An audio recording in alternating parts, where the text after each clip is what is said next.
તાપી જિલ્લા ઉચ્છલ તાલુકાના વડપાડા નેશુમાં આવેલી બાબરઘાટ 2 PM શ્રી કન્યા સાક્ષરતા નિવાસી શાળામાં ચાલુ પરીક્ષા દરમિયાન પ્રિન્સિપાલ મુદ્દે વિવાદ ઊભો થયો છે।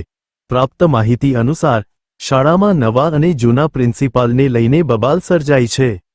વિદ્યાર્થિનીઓના વાલીઓએ ગંભીર આક્ષેપ કર્યો છે કે નવા પ્રિન્સિપાલ હાજર થાય ત્યારે બાળકીઓને ચાલુ પરીક્ષા દરમિયાન બહાર નીકળી જવા માટે રોહિતભાઈ નામના એક શિક્ષક દ્વારા કહેવામાં આવ્યું હતું।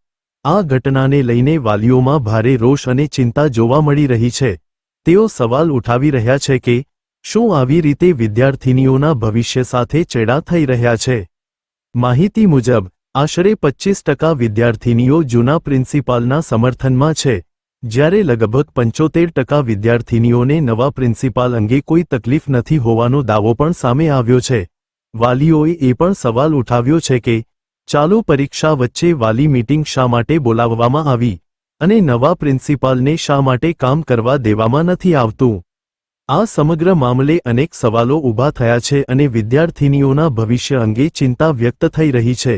હાલ વાલીઓ દ્વારા યોગ્ય તપાસની માંગ કરવામાં આવી રહી છે।